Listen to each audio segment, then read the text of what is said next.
Thank you for joining the Conservative Environment Network's latest councillor webinar. Will new policies to boost local nature bulldoze plans for new homes or help create more sustainable communities? Now, why are we here? Home ownership in England is becoming an increasingly distant prospect for many young people, and the country is one of the most nature depleted in Europe, with some estimates suggesting that just 3% of land in Europe, in England, is adequately protected for nature. But are these two problems in conflict with each other, or can we build more homes and enhance the environment? The government believes both problems can be solved together by building more sustainable homes, ensuring developments deliver a net biodiversity gain, and protecting nature. The recent Environment Act, for example, instructed 48 authorities in England to publish a local nature recovery strategy, or LNRS, by March 2025. LNRS will map important local habitats, identify suitable locations for nature recovery, and outline the practical steps we can take to improve local biodiversity. Thanks to the Levelling Up Act, local authorities now have to take account of LNRS, and this could be transformational for achieving the UK's target, protecting 30% of land for nature by 2030, and increasing environmental considerations and planning decisions. And it's worth saying, LNRS comes on top of a range of other recent additions to the planning system, including biodiversity net gain, the Future Home Standard, and the expected update to the National Planning Policy Framework. So, how do we ensure these new measures have a beneficial impact on local planning decisions? Will the extra burden imposed on planning authorities and developers prevent new homes from being built, or help to increase public support for them? Joining me to answer these questions and many others, I'm sure, I'm pleased to say we are joined by an expert panel. First up, we have Trudy Harrison MP. Trudy served as the Minister for Natural Environment and Land Use from September of last year till October this year, during which time she was the Minister responsible for LNRS, so who better to put your questions to? She's been the MP for Copeland since 2017 and is the first Conservative to represent the seat since 1931. Welcome, Trudy. Next up on the panel, we have Councillor Marisa Heath. Marisa is a councillor for Surrey County Council, where she is a Cabinet Member for the Environment and a member of SEND's Councillor Network. She was also recently selected as the prospective parliamentary candidate for the new constituency of Dorking and Hawley. We are also joined by Matt Browne, Head of Policy and Advocacy for the Wildlife and Countryside Link, England's largest environmental coalition. Recently, he helped to lead campaign efforts to secure greater weight for local nature recovery strategies in the Levelling Up Act. And last but by no means least, we are joined by Tom Noble. Tom is a senior urban designer at the research consultancy Create Streets. Whilst there, he's delivered a street design code for Surrey County Council, developed a series of neighbourhood development orders for Chesham, and authored Create Street's recent report, Greening Up, which looked at how we can break down barriers to build greener urban spaces. Thank you all for joining us. Now, before we begin, a quick note on how tonight will work. Each of our panellists will have a 3-minute opening statement before we open up to questions. So while our panellists are talking, please do think of the questions you'd like answered and put these in the chat box. My colleague Max will be checking these throughout this evening, and I'll put these to our panellists once they finish their opening statements. Do try to keep these short. I'm very keen that we get through as many of these as possible, and I'm sure there'll be lots of questions to go through. So I think that's enough from me, at least for now. I will hand over to you, Trudy. Well, thank you very much, Jordan. It's a real pleasure to speak to you. SEN were often kind enough to invite me to speak at events, and it was always quite a daunting experience for me because prior to being the Environment Minister, I wasn't a member of the Conservative Environment Network. So one of the first things I did when I stepped down from ministerial duties was make sure to find out how to get myself on the Environment Network, and I was delighted to be able to speak to you today, Jordan. So thanks for everybody's efforts in, making sure that we leave the environment in a better place, because let me tell you, you have been incredibly influential in the policies that we're putting forward. And in terms of local nature recovery strategies, They weren't my idea. When I first came into the department, I was previously the department for transport's decarb minister, the Minister for the Future of Transport, which was predominantly a decarbonisation role. So I came into DEFRA and was faced with these LNRSs, which were a real mouthful over the first few weeks. And I was quite reluctant to get behind them, if I'm honest, because I thought, 48 upper tier authorities, further burdened. I'd previously worked as a regeneration officer for Copeland Borough Council, and I could see similarities. And I know that I used to get absorbed into the council's other functions. And I was really quite worried that the LNRS officers would become also absorbed into the many, many things that an upper tier a local authority would need to do. So I really tried to seek assurance that through Natural England, that wouldn't be the case. And I think the reason why I was so convinced that they are necessary is because off the back of the Environment Act and the Environmental Improvement Plan, a 262-page document, well worth reading every page, and the plethora of plans coming out of DEFRA, whether it's the England Tree Action Plan, the commitment to 16.5% tree canopy cover, or the environmental land management schemes, or the transport decarbonisation plan. There are so many different schemes, plans and policies. So to have officers dedicated to working with farmers, because remember, on our small island, 70% of it is farmed, working with academia, working with other businesses, and absolutely working under the roof of the upper tier local authority, of which there are 48 in England, I was convinced. And we have done some trials, and I spoke to the trials certainly in Cumbria, in my area, in Cornwall, and other areas, to see how they were going. We will make mistakes. This is an evolving thing. But having people dedicated to local nature recovery strategies and having to publish something at the end of it seems like a very sensible plan to me. And that's why I'm delighted to speak to you today in further detail about them. Well, thank you, Trudy. We're very pleased to have you in the caucus now, where you can speak from the back benches, free from any ministerial responsibility. So we're looking forward to working with you. Marisa, over to you. Yeah, thank you. I hope I'm not making people feel too sick with moving my phone around. I'm trying to balance it here. So basically, how I look at it is I think that we now have got the tools in order to bring nature and planning together and deliver homes without having to have a detrimental impact on nature, and in fact, potentially being able to enhance it. And how I think that should work is you have to develop meaningful partnerships, like early engagement, basically, through the developers, through the communities and things, with the responsible authority, as Trudy just pointed out, the higher tier authorities, to develop the local nature recovery schemes, and also to be thinking about your biodiversity net gain. And I think developers can actually be key partners in what you're doing outside of developments, obviously, and contributing ideas and best practice and understanding what's required. So by doing that, you can identify opportunities early, and you can potentially gain more public support if you show that that interaction is meaningful. So a lot of developers come and they sort of put forward some ideas of what they think we want, but often it misses the mark, and that then takes them a lot of time to go back and rethink it, as well as kind of building up this resident view or even anti-councillor view to that potential development, because it isn't coming up with the right objectives around nature and green space. So I think by working really early on with people and engaging them, we can sort of make more meaningful moves.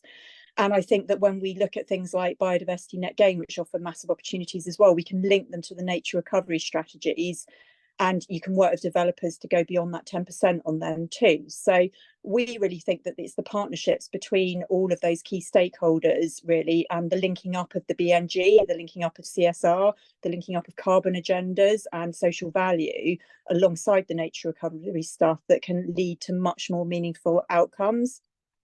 So that's really what we're trying to do at Surrey County Council, and we think that that will sort of gain support. We've got to be realistic about things. In my patch in Dorking and Hawley, the Liberal Democrats haven't produced a local plan. They've sat on it because they've been waiting for changes for the National Planning Policy Framework. and in which case people have sort of jumped in and put applications all over the place, which are not supporting any of the objectives around nature and protecting green space at all. But we have to be realistic. We need to provide housing. We've got massive shortages of workers across the Surrey area.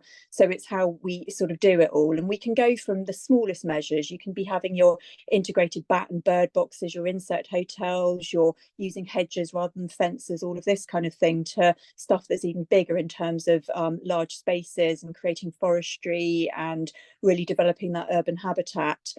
And I think that broadly as well, it's about thinking about better development at those early stages and what you can use on some of the poor quality land and even urban land to bring nature in that. And we're starting to see some really interesting concepts coming through, because basically we're having those conversations early and we're sharing ideas and thoughts and looking at what's practical. And I think everyone values that, the residents and the developers and things. And we, at the end of it, get a really, really strong nature recovery strategy that we know we can produce on. It's not just going to be something that sits there. It'll be something that's really, really meaningful. So that's the way we're tackling it at Surrey. And as I said, I think we've been given some real opportunities by the Conservative government that mean delivering housing and enhancing nature. And we should be sort of shouting about it and making it work. No, thank you, Marisa. It's always good to hear how these things are actually delivered practically on the ground. Matt, over to you. Great to join you all tonight and to speak about LNRSs as a very positive policy for nature. I come from an environmental charity, and it's fair to say that sometimes at the moment, those of us from environmental charities can be a bit grumpy about things.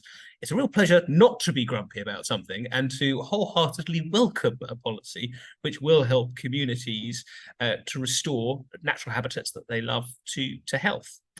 So absolutely crucial to LNRSs will be the main output they produce. Each one of the 48 will produce a map setting out the area they cover, the habitats that will be restored. And it was really welcome that earlier this year, as the Levelling Up and Regenerate Act was going through Parliament, that the government listened to a strong campaign, cross-party campaign, ably supported by SEN, and had some very prominent backbench Conservatives as part of the campaign, saying those maps have to have material planning weight. The government did listen, and at committee stage in the Lords, they tabled their own amendment, which means that all local plans now have to take into account the local nature recovery strategy. So this is a real step forward. It means that these maps, these blueprints for nature recovery at a local level, will form part of the evidence base for local plans and will have to be considered. Now, the question, which I look forward to delving into a little bit more in the Q&A as well, is will this block new homes? Will this mean that a prime site for new housing is ruled out because it could potentially be a future home for a family of field voles? Well, no. The amendment and the wording of the Levelling Up Regeneration Act is very clear. Nature is part of the evidence base. It's not the sole driving force, to mix metaphors. It puts nature at the table with loads of other factors in planning. It doesn't put nature in the driving seat. And it is really great that nature is now there at the table. So LNRS bite in the planning system means that the planning system itself can contribute to nature's recovery.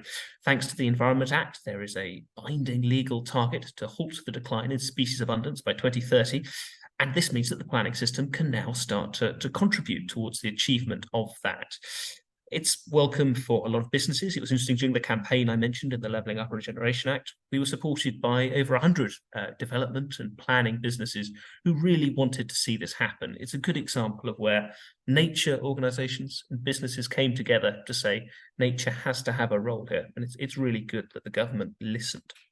Now, because I'm from an environmental charity, I won't let my 3 minutes go by without saying, that's great, but we need a little bit more. What are the things that would be really, really useful to see coming forward? Well, the first is just a quick Westminster ask. The Levelling Up bill, when it came through, there was a promise of guidance for local authorities as to how to implement this new duty. That guidance can't come out to the new year, so it's not late yet, but it'd be really good to see it early in the new year, so the councillors, like the ones on the call, know exactly how they can start applying this duty to their work. There's a funding question as ever. Initial funding is actually pretty respectable for local nature recovery strategies. It's 14 million, which is broadly okay, but there's a need for longer term funding for local authorities to deliver these in over the next couple of years to make sure that officers are in place to not just set up local nature recovery strategies, but to maintain and monitor them. And then the final thing I'd flag is just particularly for the councillors on the call to engage with environmental charities on this. Now, Wildlife and Countryside Link, we're a coalition, and lots of our members are busy doing wonderful bits of guidance on how you can make local nature recovery strategies really sing for nature in your area. One's just been produced by Plant Life on how you can make sure that your LNRS really delivers for plant and fungi species. I might put that in the chat later. So engage with that. If you get all of those things right, we really could, over the next couple of years, see some really amazing things from LNRSs, really empowering communities to restore landscapes for hawks, for hares, for butterflies, and for badgers, really forming a kind of connected highway for nature to make sure we meet that crucial Conservative legislated for 2030 target. So it's really exciting and good news. Thank you, Matt. And finally, Tom. So hi there, everyone. So I think firstly, we just want to use this to plug our latest report called Greening Up. So this was a deep dive into some of the amazing benefits of urban greenery in nature for people, place and planet. And it also took a look at the barriers to preventing communities and councils from doing more of that at the moment. So we identified 48 individual recommendations across 6 key themes. That covers everything from funding right down to sort of culture change and some very practical recommendations around utilities, etc. So some of these things are things that councils can do now. Some are things that require sort of change of legislation on national government funding, but the things that the council particular that can sort of get cracking with, and we've got some good case studies in the report as well. So making better use of sort of existing provisions in the Highways Act, for example, that allow communities, businesses and parishes to green up their streets under licence. Things around preventing more front gardens being paved over for parking, and as well looking at making better use of sort of existing funding pots. So in terms of the good news, there's some good work happening in Surrey, who are making it easier for making it sort of harder for developers to remove existing greenery and trees, but also ensuring that new streets are all tree lined and have adequate nature. That is underpinned by their new Healthy Streets Design Code. Hackney Council have done great work in hypothecating large amounts of money from their highways revenue account through penalty charge notices, parking charges to plant more trees. So they currently have a target of about 5,000 street trees, which I think they're on target to achieve.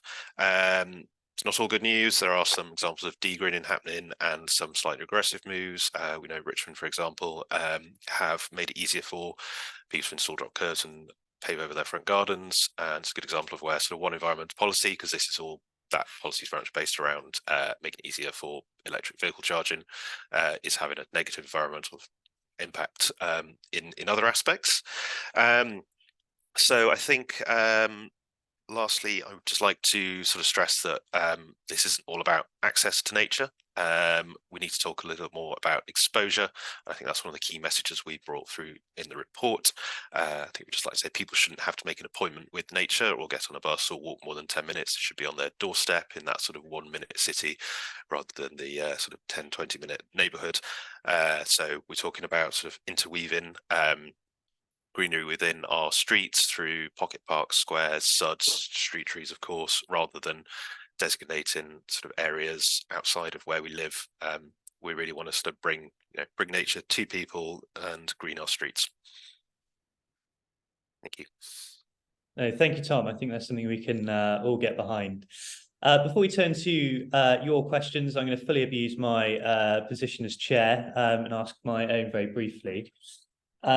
Trudy, I wonder if I could start with you and ask whether you think local authorities have received sufficient guidance on LNRS so far, and what more can be done to support local authorities to deliver them and make sure they deliver real change?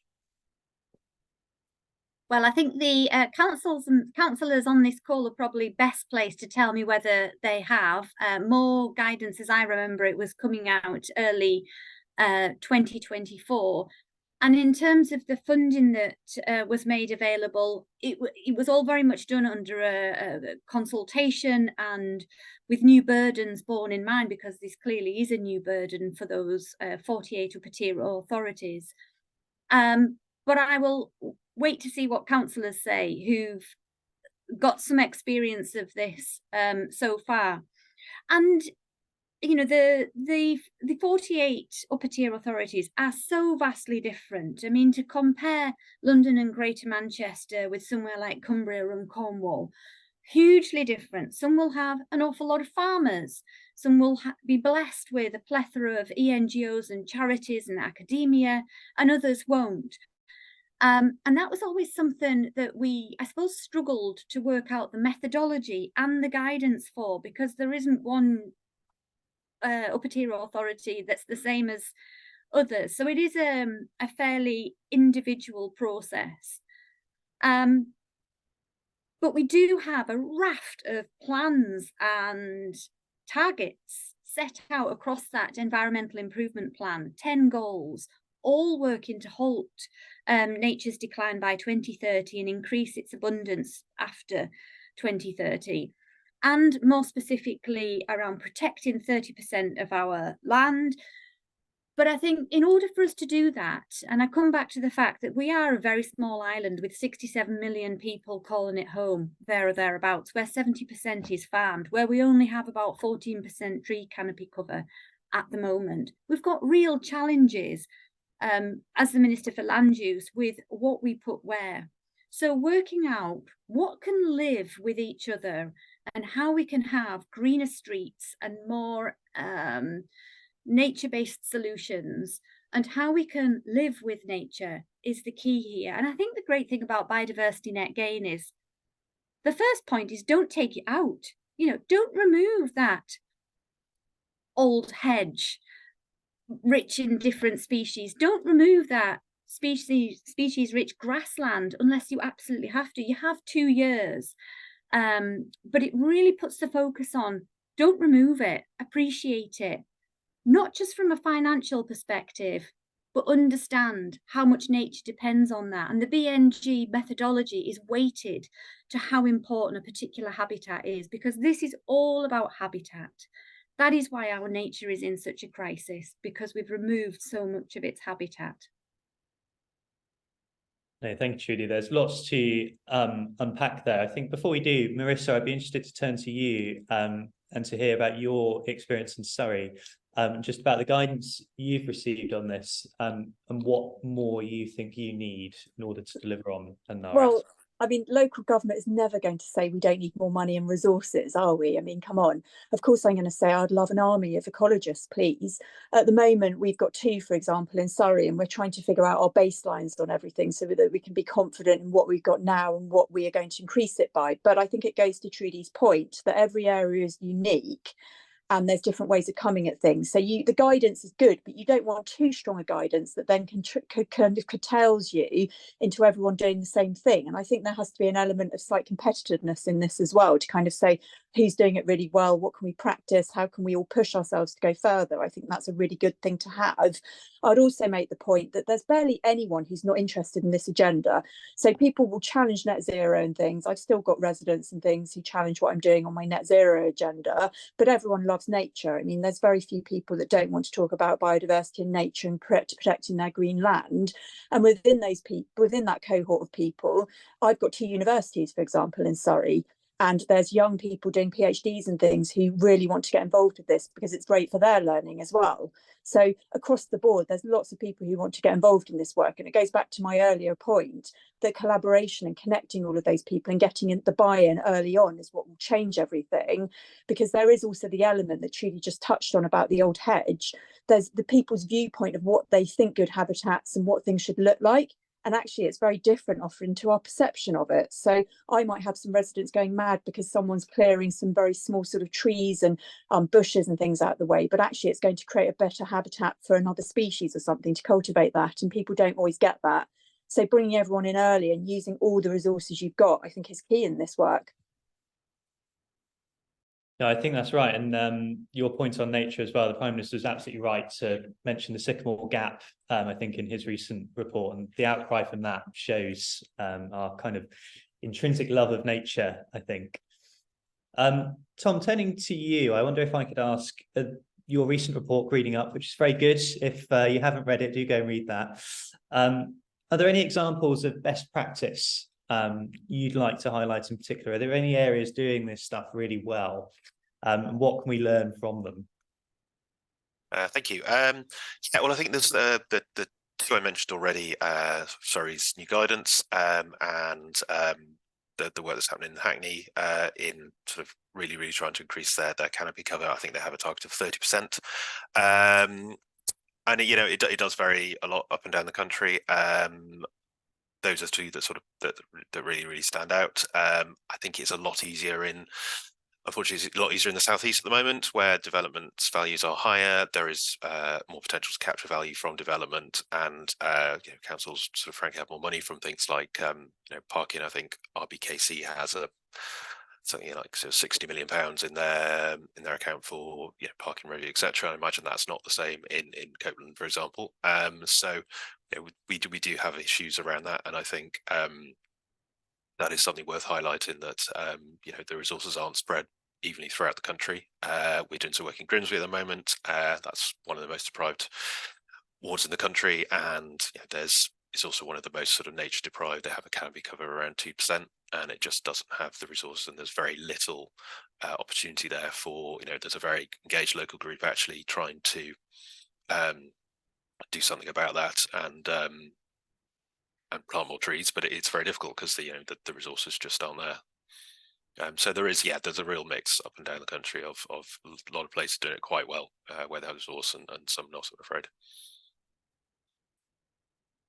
Matt, I'm going to turn the same question to you because, again, for those who don't know, Wildlife Countryside Links, we're saying you have a huge number of members who are doing some really good stuff for nature. So I wonder, is there anything you would like to pass on to the councillors on this call that perhaps they could learn from some of the work you're helping to support? Yes, I think there's two things I'd plug. First of all, again, it's the plant life guidance, which has just come out. Plants and fungi can often be overlooked when you're looking at these things. You can understand why people get very excited by iconic mammals and things. There's the plants and fungi that actually those mammals depend on in many ways, and they form crucial parts of our biodiversity. So making sure that local nature recovery strategies reflect plants and fungi and their needs, the needs of priority species for that area is absolutely key. And the same applies for understanding biodiversity net gain and how that can best be delivered. Because you've got to make sure that it delivers for plants and fungi as well. So that's some important guidance. I'd also just flag up the species side of things, and this goes back to local nature recovery strategies. There's some very good advice that was published in August by Natural England as to how local nature recovery strategies can take species into account when they're being drawn up. And again, this is something that's easy to overlook. Local nature recovery strategies are going to be quite habitat-based by their very definition. It's sites, it's land, it's habitat. It can be quite easy to overlook that you're doing that to benefit particular species. So there's excellent guidance from Natural England, which has been informed by various linked members. Sets out how a local nature recovery strategy officer can make sure that they first of all identify the species that are most in need in that area and then map the habitat recommendations they're doing to the needs of that species. It's a really nice little sort of decision-making matrix. So if people haven't accessed that, I would recommend that. And just briefly, that's been influenced by good work from one of the pilots that Trudy mentioned in Cumbria. So of the 5 pilots that took place in 2021, the Cumbria pilot really focused in on species. There were some really good learnings from that, which Natural England took on board. Great. I'd like to turn again, Trudy. I was struck by something you said at the beginning, which I think is absolutely right, in that it's very difficult to have a blanket policy covering every area in England because we have such vast different geographies and population centres. Urban areas might find it more difficult than rural areas to identify sites to protect for nature. So I wonder, when you were in the department, what thought was given to urban areas, or if you had any sort of advice for some councillors perhaps on the call in urban areas as to what they could do to help bring nature into our cities and towns. Yes, well, don't overlook those brownfield sites, those disused railways, which I personally find adorable, you know, inspired by that New York skyline. And you know, Manchester's done a great job on this as well, because, you know, often I travel on the train every week from West Cumbria down to London, and I see that green and pleasant land, but know full well that whilst those rectangular green fields may look like they're doing a wonderful service for nature, actually that disused railway yard or, you know, previous factory is probably doing an awful lot more for many more species. But, you know, this is all about just being better. And you've got to bear that in mind with the parameters that you've got. Halting species decline applies to everybody and everything. Everybody can do something. And I had a bit of a battle actually with, and I don't know where this got to, you guys might know more than me. I wanted to include gardens in biodiversity net gain, but my team understandably said, you can't include gardens because we can't guarantee or have any kind of control over what happens in the back garden of those homes. Fair enough, but are we not missing the point? Because what we really want is the 27 million gardeners across this country do take responsibility. And I'm a big fan of Monty Don and Gardener's World. And I know that, you know, whether it's RHS or anybody involved with gardening, it seems, they're all talking about peat-free compost, don't clear up in autumn, leave until the spring, making a space for nature, don't be too tidy, make sure you've got somewhere, a pond. So I actually think we are missing the point if we don't encourage gardeners to make a space for nature, because that's how children will learn.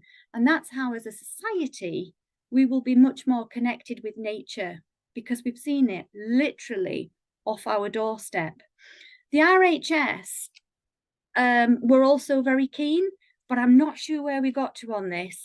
But that's a solution for, you know, urban areas where there's probably more hedgehogs than in the countryside, sadly.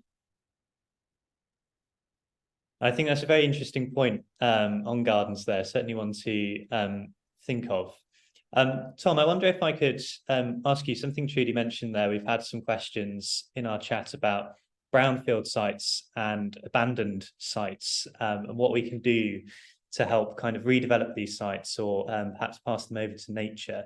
I wonder what tips you could give some of our local councillors here, or please to Westminster while we have Trudy with us, as to what can be done to help regenerate these sites. Yeah, I mean, that's a tricky one. I mean, on one hand, and I think it's one of the recommendations of the report, we'd love sort of councils, maybe as part of local nature recovery strategies, to identify sites where the community could green up disused sites, or identify sites, work with landowners, and almost do it in a sort of, you know, by rights type arrangement, rather than asking for permission.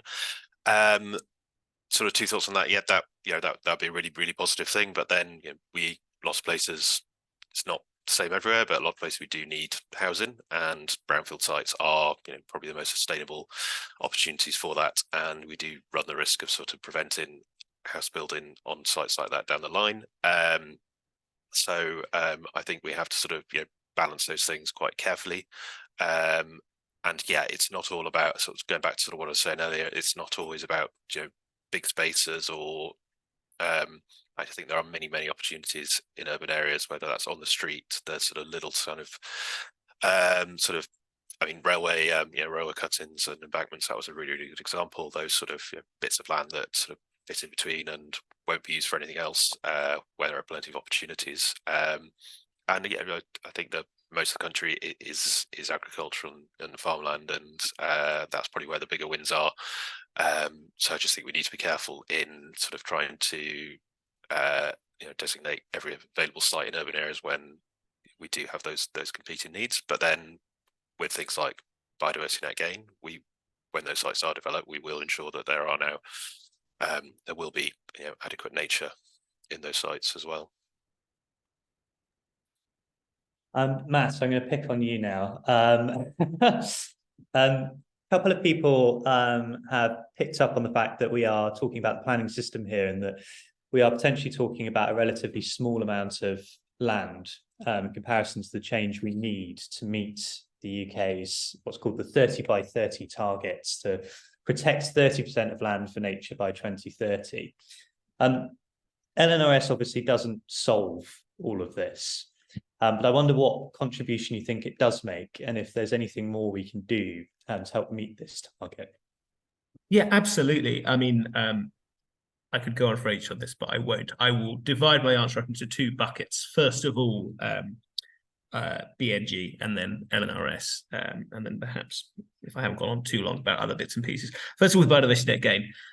Yeah, I saw the comment in the Q&A, which is a good point. The developed area does only cover a small amount of land in the UK, but development has an outsized impact on nature, unfortunately, or at least it has historically. So the 2019 State of Nature report, really authoritative, great study of where we are with nature, it had development as one of the 4 drivers of decline in nature. We've now got the 2023 report out as well, which has been done by a variety of organisations. Really good. If you haven't looked at it, look at the 2023 State of Nature report. But anyway, development does have an outsized impact on nature, and particularly actually the areas that could be prioritised for development. So it is perfectly reasonable when you see the policy arguments in the round to look at brownfield development for housing.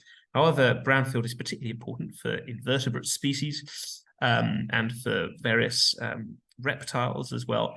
And these are species which actually are in quite sharp decline, and developing those areas first will harm them. Now, things like BNG are part of the answer in saying, well, okay, that means you can still develop on those areas, but make sure that the habitat that you provide in response, if it's genuinely additional and genuinely done for the needs of the species that are hard hit by the loss of the development land, you can have both coexisting. So yes, it's a small area, but for species, it can pack a really big punch, particularly vulnerable species. So it is really important to get BNG right. I think you asked, what do we think link that you can do to get, what more can be done to make sure that BNG contributes to 30 by 30 and the species abundance target? There are a couple of things. The first of which is monitoring. So these gains that developers put in place, we really need very strong assurances that over not just years, but decades, these gains will be monitored and they will continue to deliver for nature. Nature does things on a pretty long time frame. So it's really important that local authorities are given the resources and support to make sure that when there is, I don't know, let's say there's a new coppice planted as part of a BNG, that it's not just left after a couple of years, withers and becomes a rather nasty piece of mud, which I'm sure a lot of the councillors on the call have experienced in different ways. That doesn't even have to cost an awful lot of money. We think, for example, taking advantage of new technology, having a new centralized database of all of the BNG on site provided, that could help. Even get some citizen science in there, get local people to chip in their observations on the BNG gains. That could all help. So there are solutions, but making sure BNG works will deliver a lot for nature. I won't go on too much longer, just briefly on local nature recovery strategies. They're going to be key because of their connectivity. The problem for nature in so many cases is its isolated, fragmented pockets of nature. That was the main observation of the Lawson Review, commissioned all the way back in 2011, as to why nature was not doing well, was that nature is fragmented across the UK. LNRS is a key to connecting nature up into a kind of connection, a tapestry, a living tapestry of spaces where wildlife can thrive. Local nature recovery strategies built into them is connecting with other ones, and so you will have connected habitats. So say you've got if they work well, say you've got a pond in one area and then a woodland in another, but they're separated by an intensively farmed agricultural field. LNRSs can help have that strip of habitat connecting the two that will suddenly maximize the benefit of both for wildlife. So both policies, if done well, can really contribute to 2030. Marisa, I've got a related question from a councillor here asking how they can get their local communities more involved. So individuals, families, how do we get them more involved in helping deliver these schemes and widening access to nature? So, I mean, basically you'll have networks, I'm sure, resident groups and parish councils and all of those sorts of things already in your areas. But we are doing a couple of things where we'll do kind of open Zoom meetings about what we're trying to do. So anyone can access them, Facebook Lives, those sorts of things. So we're using different tools to engage people. We're putting signs and notices up at in our key nature spots where we know people go, and sometimes when we have the resource to do so, our officers are there as well, talking to local people. So we're engaging them that way and sort of showing them how they have a link into this, but also just connecting up to the point of all this sort of strands of work that are going on. We've got our land management framework as well at the moment, and that's also a really key piece, because obviously most local authorities tend to be, I don't like using the word landowners because we're not, we're custodians, aren't we, and on behalf of the public, but we, for example, in Surrey, own a lot of farms that we have tenant farmers on and things like that. So we can work through those as well. And that's just another sort of point of public engagement too, with different landowners, whether it's National Trust or private landowner or a large hotel, for example, or a large business or something. These are all people with land that we can use and engage, and often they've got staff as well who work in the area who want to get involved as well. So we have big community groups. We've got some of our business come and they bring 120 people to volunteer planting hedges and things on our farms and stuff. So all of that kind of stuff, and then they vocalize it and push it on social media as well, and that sort of grows the voice. So I think, and schools, don't forget schools, massively important. Young people are really fascinated in this issue as well. And it goes back to Trudy's point about trying to get people to understand what they can do in their gardens and things too, and connecting it. Schools have been a real success story for us, even running small competitions, like in a year, who can build the best kind of new bat box or something like that. And if you do it, I'll pay for it to be designed and we'll put it up in the local park and everyone can come and watch us put it up. Even these small things like that are engaging people.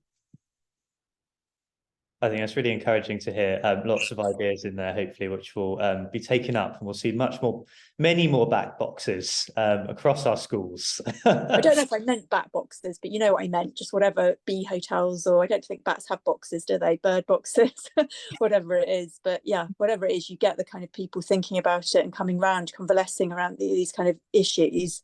Yeah, it gets engagement, and they go home and talk to their parents, and so we get people reaching out to us, newsletters, all sorts of tools. And hedgehog highways I'm a big fan of as well, so don't forget those. Trudy, I don't want to talk about sewage every time I see you, but it's becoming a sort of common theme now, so I'm going to bring it up, I'm afraid. We have a question here about sewage. I know this is a big issue for I'm sure your voters and many on the call. It seems to come up on the doorstep a lot, asking how we can ensure that housing developers pay the appropriate costs for improving sewage networks, not just wastewater treatment works. Obviously, these are causing excessive storm overflows, which we've heard a lot about recently. So I wonder what thought you had with that. There's some talk about sustainable urban drainage, which I know that the department thinking about. What ideas have you sort of got around this space? Yeah, as far as I know, sustainable urban drainage was going to be coming in with the levelling up and regeneration bill. Why wouldn't you do that? Because a large part of the problem are these combined sewers where you've got, during storm times, a huge extra amount of rainwater going into the system. But what I wasn't actually responsible for water or sewage when I was in DEFRA. But what I was particularly keen to do was to find the circular economy, because actually sewage and slurry is quite a poignant, powerful material that could be providing us with more energy, more sustainable aviation fuel. It has a purpose. The reason why it's so damaging is because it's so powerful. And it's a similar argument that I used to have on nuclear. Because it's so powerful, people used to be afraid of it. I think we've won that argument on nuclear by and large, but we've yet to win the argument on poop. So whether that is slurry from cows or sewage from people, I've organised a roundtable to actually talk about whether it's anaerobic digestion or something more sophisticated. How can we make use of perhaps the most renewable source that comes from 67 million people, a load of whom are meat and dairy consumers? So that was my nugget of inspiration.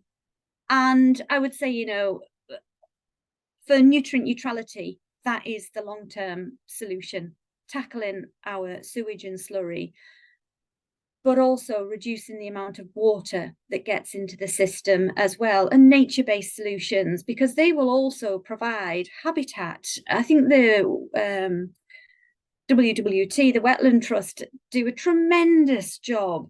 And I was always particularly keen to tick every one of their boxes and make it part of our policy. I think having far more wetlands is going to solve much of the challenges we have with nutrient neutrality, but also the filtration of our waste systems as well in a far more environmentally way. I think that's absolutely right. It's not the most glamorous of topics, but it's certainly important nonetheless. A couple of sort of more quick fire questions that we've got through. Tom, renewables were mentioned. This seems to come up at every planning event there is. Why don't new homes have solar panels fitted as standard? And I wonder with that as well, you could talk a little bit about what the future home standard is and why it matters. I can't talk about the future home standard. I don't know much about that, I'm afraid, but yeah, I agree that all new homes should have solar panels fitted. That is indeed a planning requirement in a lot of areas. Yeah, we also need to tackle existing homes, and there are various sort of planning problems that make that quite difficult. So if it's a conservation area, etc., makes it sort of non-impossible. So, you know, there are mechanisms for that through potential design coding. RBKC are looking at development orders or listed building development orders. I can't remember the exact terminology there, that will make that a bit more, well, essentially like a permitted development right, but within certain constraints that mean you still, you know, respect the important heritage aspects of those streets and those buildings. And, you know, basically sort of rule of thumb, if you can't see the solar panels from the street, then it really should be sort of permitted everywhere. And I think recent changes include perhaps all flat roof buildings will now be able to install panels without permission. I think that's a recent update, but yeah, I think very much. And thinking about the, you know, acres and acres of sheds that have been put up around the country for Amazon warehouses and the like, I mean, that's an obvious area to have potentially a huge amount of solar panels there as well. And Matt, we have quite a few people who are asking about the weight that nature actually has within the planning system, and saying all of this is meaningless if nature doesn't have a proper part in planning considerations. So as somebody who campaigned hard on the need for extra weight for nature in the planning system, particularly with local nature recovery strategies, I wonder what you make of the current system. Do we need to give the environment a greater role in the planning system? Is it fit for purpose at the moment? Good questions. It's getting better. I mean, I think the wording in the end in the Levelling Up and Regeneration Act was okay. The requirement to take account of local nature recovery strategies, we would have liked it to have been a bit stronger. I think our proposals, in fact led by a Conservative peer, was that it would have been a little bit stronger. It would have been that local plans would have to incorporate the objectives of local nature recovery strategies, which the question in the chat about the King's Council interrogating a plan would have given a little bit more defence. So in the next round of planning reform, we'll probably be going back to that and suggesting that. I think what else would be really useful for nature, which touches on a lot of what we've discussed, is a land use framework. So looking at a holistic approach to compete the growing demands for land that exist. DEFRA, of course, are working on this. I think it was going to be out this year. It's looking unlikely now, maybe early next year. But it's really important when it comes out that it does a couple of things. First of all, it can't just be a DEFRA document. As wonderful as DEFRA is, and my charity works with them a lot, they're great. It needs to be across government. You need to have full buy-in from DLUC being absolutely crucial, Treasury, all departments. So it needs to be cross-government as a land use framework. It also needs to be spatial. So it needs to make some proper recommendations as to which areas of land are best suited for various things. So the bits of land that are absolutely crucial for food security. We've had comments in the chat about some of the arable farms in East Anglia, which are really pack a heavy punch when it comes to food security. So that's crucial. And then the third really important element that it it must do is prioritization. It must say that there are some goals that we think are above others. My argument, and this won't be a surprise, I would put climate and nature recovery right at the top there and say that should be the prioritization for land, meeting net zero, meeting nature recovery.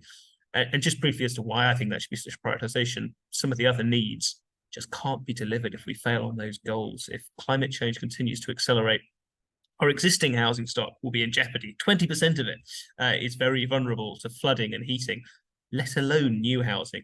When it comes to food security, excellent new report out from the Energy Climate Intelligence Unit only last week, saying about the increase in food costs that climate change is already causing for farming production. So land use framework is the next big ask. It's coming from government. We'll probably want it a bit stronger, but that would really help with a lot of these issues. And I think at a local level, a strong land use framework would help defend some of these gains that local nature recovery strategies are going to make in the planning system. Thank you, Matt. I'm very glad you mentioned the land use framework. Trudy, I wouldn't be doing my job properly if I didn't ask you about it. It might be worth, not everyone will be following this quite so closely as those of us in NGO world. So it might be worth you sort of explaining firstly what the land use framework is, when it might be coming, hopefully, and what impact do you think this will have in terms of helping the UK to meet its targets on nature and to address some of the concerns we've seen from councillors around food security as well tonight? Yeah, certainly. When I initially found out I had the responsibility for a land use framework, which was promised in the Environmental Improvement Plan to be published by the end of this year, I was very excited because my foundation degree that I undertook as a middle-aged woman at Salford University was in sustainable communities. It was very much following the old Sir John Egan wheel when CABE was a thing, the Centre for Architecture and the Built Environment. And I got quite excited at the prospect of being able to work with community plans, similar to how neighbourhood plans were perhaps envisaged, but haven't really worked that way, so that we had a real bottom-up approach to planning in local communities. However, it quickly dawned on me that that wasn't the document that was being proposed. And what we began really was a period of research. And actually, we found it quite difficult. My team found it quite difficult to get the information from other government departments about how much land would be needed for biomass, for solar, for housing, for farming, for elms, for nature-based solutions, and for nature itself, a 16.5% tree canopy cover. So it was a mathematical job initially to try and work out what that was. I remember there was a Lord's report that had already done a great deal of this work, but what it revealed is it's just not big enough for everything that we want to do. So then it's a case of, well, what can go together? What is an intensive use? What is exclusive, inclusive? And then we began that piece of work.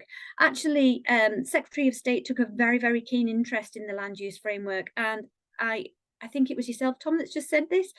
I think it needs to be a cabinet document, to be honest, because DEFRA struggled to get sufficient information from the other government departments, never mind sufficient buy-in from other government departments. It was hard enough to get the National Adaptation Policy through from a DEFRA perspective. It is a real challenge for one department to have sufficient weight to kind of commandeer resources in another department to provide what is a fairly energy intensive piece of work. So that's where we've got to. I don't know whether it'll come out later this year. It certainly should, but I think it needs to be right, most importantly. It may be in a two-phase approach. We may show how far we've got in DEFRA, and then we may suggest that this needs to be a cross-government next step, which I think would be pretty sensible from what I learned. Probably said too much, but I've given you a real flavour of what we were trying to do. And my analogy was always, this should be the spirit level and tape measure in a toolbox. This shouldn't be a crowbar. This should be something that everybody needs when they're creating something as a resource point. But It was difficult because if you haven't got the carrots and sticks to make things happen, how do you make it happen? How do you prioritize? I think that's right. Time is marching on, sadly. I'm going to give the very last word to Marisa as the councillor on the call. If there was one thing you could tell to your fellow councillors here, one thing you could put in their toolbox, or an extra carrot, or the various metaphors we've heard this evening, that you could give to them, what would it be in order to, help improve nature in their local areas? Well, I mean, we've touched on sort of interweaving it into the need to actually demonstrate it within planning and things. But I think the key thing is, as I keep saying, collaborate and share, because otherwise you're going to get a postcode lottery kind of situation of some people that are really getting this and want to do things and have the resources able to do it, and other places that just don't. So how do we support each other and connect more? And I'm a tremendous advocate anyway of people sharing resources, particularly across local authorities where they're scant. So let's all do it together. Let's connect. Let's use SEN and those sorts of organisations to make sure we're getting that best practice out there and sharing the challenges and things, so we can move ahead. And I'll put a political cap on for a moment. Let's make Conservative councils really at the forefront of delivering on this. So share ideas, keep talking. On that surprising note of optimism for one of these, I'm afraid that's all we've got time for this evening. Before we go, I'd like to firstly extend my thanks to all of our panellists this evening, Trudy Harrison, Marisa Heath, Matt Browne, Tom Noble, and to all of you for joining us. I hope this evening has been useful. Our next webinar, as we're saying, COP28, a meeting of minds or just a talking shop, will take place at the same time next week, and the details of how to join that will be in the chat box and online. In the meantime, thank you all for coming. Good night.